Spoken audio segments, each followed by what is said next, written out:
पढ़ना है आज सेलों का समांतर क्रम संयोजन। समांतर क्रम मतलब ऐसा एक के बाद एक जुड़े हों समांतर क्रम में। ठीक है, तो सेल है तो प्लस माइनस एक साइड जुड़े होंगे, प्लस प्लस सबकी एक साइड और माइनस माइनस एक साइड। ठीक है, और आंतरिक प्रतिरोध होता है इनका, तो आंतरिक प्रतिरोध के कारण ये स्मॉल आर और आ जाएंगे। सेल का आंतरिक प्रतिरोध होता है आर आर आर, और ये सभी क्या हैं, एक सिरे एक साइड जुड़े हैं, सबके तीनों के एक सिरे यहाँ जुड़े, इस तीनों के एक सिरे यहाँ जुड़े, और इसके समानांतर क्रम व इसके साथ परिपथ में क्या जुड़ा है, बाह्य प्रतिरोध ये आर। ठीक है, जिसके स्रोत पर कुछ विभवांतर ही उत्पन्न होगा भी। इन सेल हैं जो इनके विद्युत वाहक बल यदि एक समान ई मान लें, इसका भी ई मान लें और इसका भी ई मान लें, तो प्लस से करंट मिलेगी सब में, तो ये हो जाएगी माना आई करंट प्रवाहित हो रही है। ठीक, और भी विभवांतर उत्पन्न हो रहा है। तो हम जानते हैं कि ओम के नियम से, ओम नियम से जानते हैं क्या, V इक्वल आई आर। भी क्या है, भी बाह्य प्रतिरोध के स्रोत पर उत्पन्न विभवांतर, ये धारा है, इस विद्युत वाहक बल के कारण विभवांतर कितना उत्पन्न होता है बाह्य प्रतिरोध पर इतना। ठीक है, और जब विद्युत वाहक बल क्या होता है, अधिकतम विद्युत वाहक बल क्या है, अधिकतम विभवांतर ई कहलाने लगता है, तो आई आर में स्मॉल आर और जुड़ जाता है। आंतरिक प्रतिरोध, सेल का आंतरिक प्रतिरोध और जुड़ जाता है, इसलिए आई आर के अलावा आई स्मॉल आर और आ जाता है, इसलिए अधिकतम हो जाता है विद्युत वाहक बल, जिसे विभवांतर कहने, विद्युत वाहक बल कहने लगते हैं। इससे परिपथ कुल धारा कितनी आ जाती है, E upon R plus small R. इतनी विद्युत धारा सेल के विद्युत वाहक बल के कारण प्राप्त होती है। हम देखें, चूँकि संयोजन कौन सा है, समांतर क्रम में है।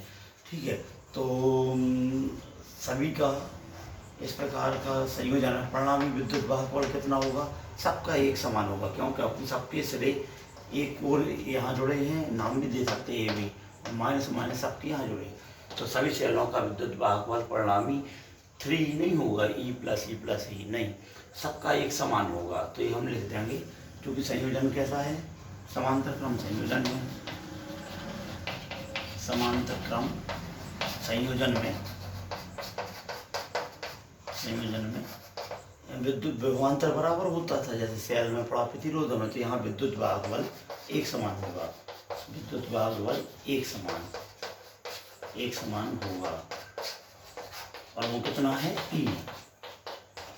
अब वो चाहे 3 लगे हों, n लगे हों, ठीक है, इस एवं क्या होना है इसमें, आंतरिक प्रतिरोध कितने हो जाएंगे। अब इसे ये सब क्या है, एक के अंदर है, तो ऐसा टेस्ट करके बना सकते हैं। विद्युत वाहक बल सबका एक समान रहेगा ही, और समांतर क्रम संयोजन में प्रतिरोध जुड़े हैं। एवं हम जानते हैं समांतर क्रम संयोजन में परिणामी प्रतिरोध कितना होता है, संयोजन में परिणामी प्रतिरोध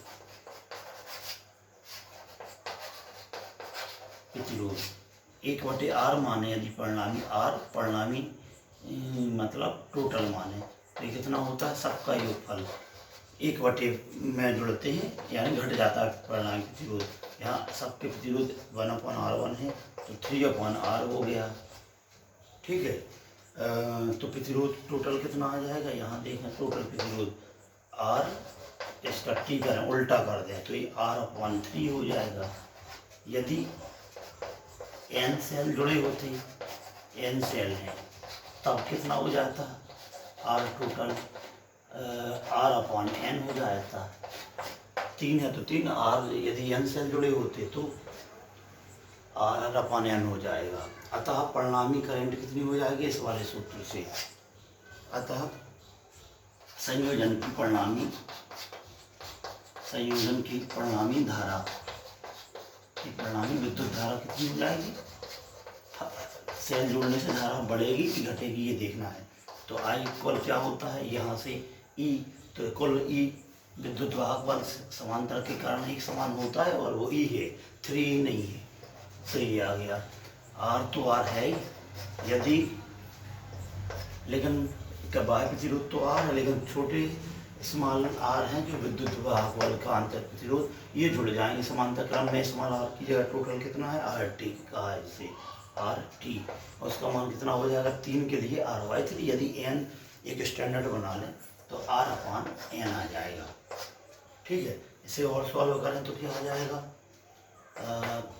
यहाँ ई अपॉन यहाँ एलसीएम ले लें तो आर एन आ जाएगा, एलसीएम एन से गुणा हो जाएगा तो आर एन प्लस आर आ जाएगा इतना। ठीक है, इसका मतलब क्या, एन भाग का गुणा संख्या पलट गई तो एन ई हो जाएगा, N E upon N R plus small R हो जाएगा। तो परिणामी करंट ई आ जाएगी। अब इसमें कंडीशन लगा देंगे, यदि एन आर का मान अधिक है आर से तो एन आर स्मॉल आर 0 कर देंगे। यहाँ देखें क्या कह रहे हैं, कहाँ लिख दें, अभी मिटा दें। अच्छा,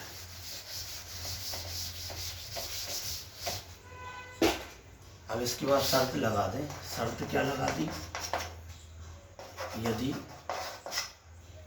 एन आर का मान अधिक है आंतरिक प्रतिरोध से तब क्या होगा, एन आर का मान अधिक है आर से, तो इसका मतलब क्या है, आर का मान लगभग 0 हो जाएगा। आर का मान क्या हो गया, 0।